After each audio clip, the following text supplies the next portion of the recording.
So I'm going to pop over to the European. I want to show you the snow, how it's starting to increase in coverage across the country. This was yesterday's run, this was today's run, and this was this afternoon's run, which just puts a monstrous amount of snow across the central plains into the Great Lakes.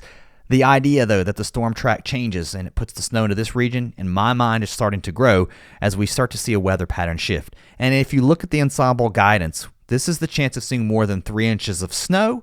Some areas may see more, but the idea that it's concentrating your snow right in this region where your storm track would likely be with the weather pattern change is starting to line up with what we're seeing here on some of the models. So we're going to get into that today too. There's also some snow possible across the far southwest. It's been a while since we've seen moisture across Southern California into northern Arizona with some snow up toward Flagstaff, up into the mountains here. And some of that may spill over into the Rockies too, of Colorado up into the Wasatch Mountains here just to the east of Salt Lake City, as snow looks to be on the way. We're going to run right through this really quick, but I do appreciate all of you guys who have subscribed. If you're a new subscriber, welcome. If you're brand new and the algorithm's hitting you, I hope you'll consider subscribing and coming back. I'm Travis. I used to be a meteorologist many, many years ago on television. I got out of that business, but now, again, I just found forecasting interesting, and I found myself looking at this type of stuff here on YouTube, so I hope you will consider supporting the channel. Come back and subscribe and join the community. I always love hearing from you guys below. Let's go through the weekend. Temperatures warming up here across the south. We're starting to see some of that snow melt, and we got an upper low that's going to cut off from the main flow, which is going to go more like this here across Canada into the Great Lakes in the northeast. It's actually going to keep it fairly cold in this part of the world, definitely with that northwest flow, and we're going to see multiple pieces of energy rotate through this flow, and that's going to bring rounds of snow showers into the Great Lakes. This cutoff low here across the southwest continues to spin. It's going to bring some moisture into California, into Southern California too, and not just into Northern California. In fact, Northern California may likely see less precipitation out of this than the southern part of the state. As we head into Sunday, moisture starts to increase here along the Gulf Coast, so we'll see some rain here. And we're going to talk more about the Northeast in just a moment and the Great Lakes as we see these snow showers moving through.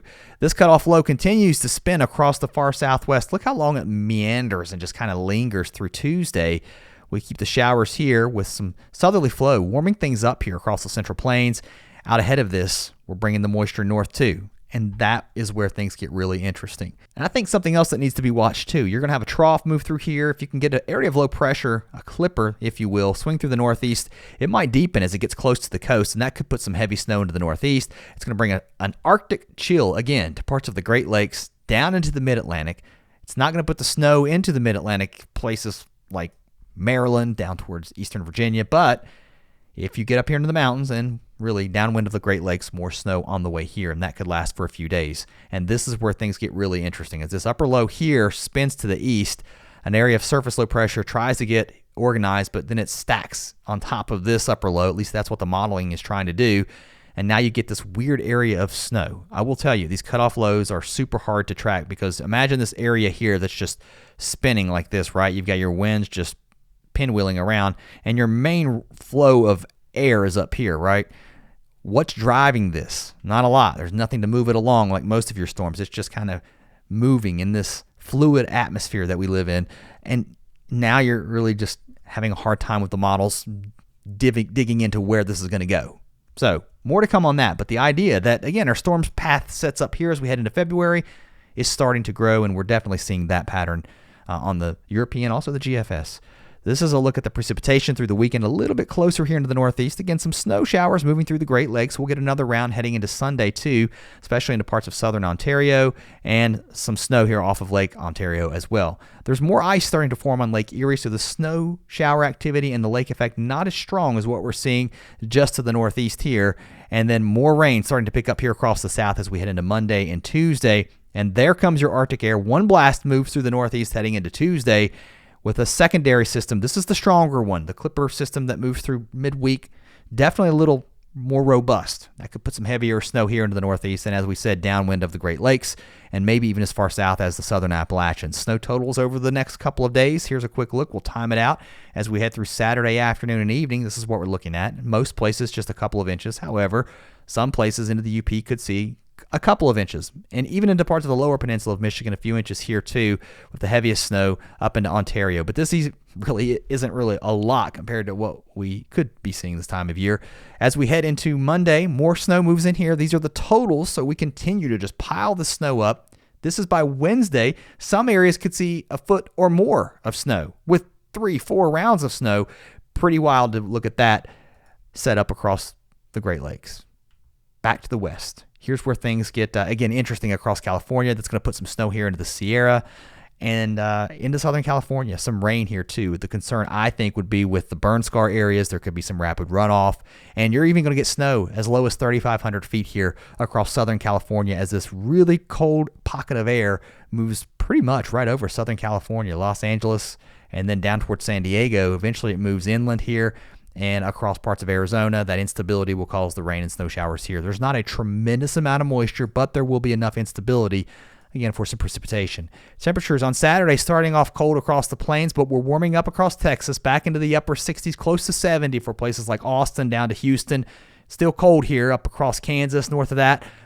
It could be much colder, and it's been much colder, but we're definitely a little bit warmer than we were earlier in the week, although a bit of some cold air moves in heading into Sunday. We're back into the single digits, but we're not in the 20s below zero.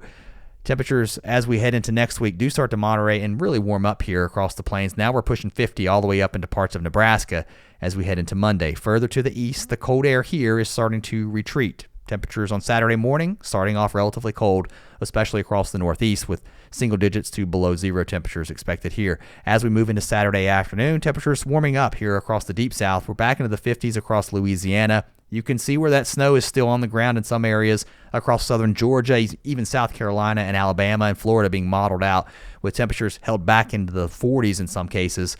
That cold air eventually starts to really get scoured away as we melt that snow, with temperatures warming up with more of a southerly flow off the Gulf. The models are still indicating that snow. Pretty wild to see how they take that into account here across southern Georgia. And now we're pushing some 50s up into South Carolina and North Carolina.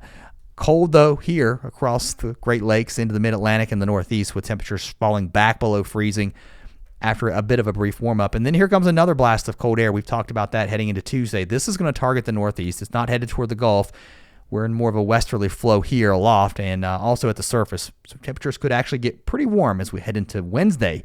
We're pushing 70 in places finally where we've seen snow, and we're getting a decent good amount of snow melt. Another cold blast moves into the Northeast. This one may be a little bit further to the south, but again, it's not really going to dive into the Gulf Coast states too far before everything retreats back to the north as our storm pattern shifts. And this area would be in the warm sector, I think, with the pattern change that's on the way.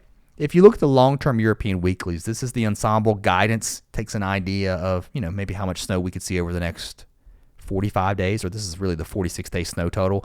I don't look at this and go, we're going to get 13.7 inches in Chicago. I mean, this is silly. I do like to look at the southern extent of the 2-inch of snow line. Gives you an idea of how cold it might end up being over the next 45 days. This was today's run. This was yesterday's run. Clearly, it was further to the south because you had all that snow down here. But take this away, one thing that we are seeing is, watch this line right here. It's really across Tennessee. And if you go back to today, arguably maybe a little bit further south. So we could be trending a little bit snowier over the next couple of days. And again, that across the Gulf Coast was the snow that we just saw as it was showing up on the models a couple of days ago. Here across the Central Plains, still pretty far to the south. We talked about here into Tennessee, but it takes a special storm to get snow in Texas and Louisiana and the deep south, like we just saw. And some of you really haven't seen a lot of wintry weather. Maybe we get it, though, up here into the northern plains and into the Midwest. I think it's looking snowier, at least for you guys, coming up. All right. Thanks for watching. See you next time.